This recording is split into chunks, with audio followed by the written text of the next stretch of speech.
কালকে বলেছিলাম বলেছিলাম আকাশ বড্ড মেঘলা। বলেছিলাম বন্ধুরা, আমি তো জ্যোতিষী হয়ে গেছি। জ্যোতিষী। কালকে বলেছিলাম মেঘ করেছি, ছবিও দেখিয়েছি, তোমাদের আকাশের দৃশ্যটা তোমাদের দেখেছি।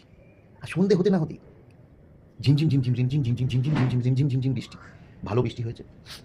বৃষ্টি হওয়াতে একটা জিনিস ভালো হয়েছে, শিলটিল পড়েনি, নয়তো আমের দামটা আবার বেড়ে যেত। তাহলে আমার কথাটা কিছু শুনতে হয় বন্ধুরা। হ্যাঁ, মেঘলা হলে সবসময় বৃষ্টি হয় না। পেট কামড়ালেই যে পায়খানা হবে এটা ভুল কথা। পেট কামড়াচ্ছে গ্যাসের জন্য, পিছন দিয়ে বায়ু ছাড়লেই সব শেষ, পরিষ্কার। সেরকম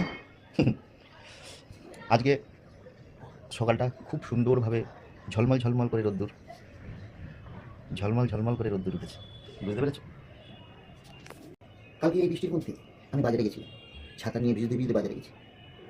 বুঝতে পেরেছ? ভালো বৃষ্টি হয়েছে, আমার প্যান্টটা একদম এই পর্যন্ত ভিজে গেছে। আর কালকে কি একটা মনে হয়েছে, কালকে আর জুতোটা পরিনি। মন থেকে একটা জন্য মনে হয় একটা সাড়া দিয়েছিল যে না, আজকে আর জুতো পরবো না, বিকেলবেলা আজকে হাওয়াই চটিটাই পড়ি। তো প্লাস্টিকের একটা হাওয়াই চটি ছিল, সেটাই পড়েছি। বাড়িতে বেরিয়ে এসে মাসি বাড়ি যেয়ে ঢুকছি, তখন থেকে দুই এক ফোঁটা করে পড়ছে।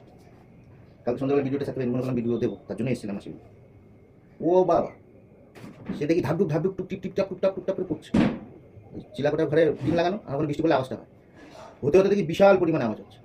আমার নেই হয়েছে, তাহলে তাহলে ভালোই করেছি, আজ চপ্পলটা পড়ে এসে। তাই এরকম মানুষের মনে যদি কিছু সাড়া দেয়, সেটাকে বিশ্বাস করতে হবে। ঠিক আছে, চলো রাখছি। বেশি আর কথা বলবো না, তোমরাও বিরক্ত বোধ করছো, বুঝতে পেরেছি।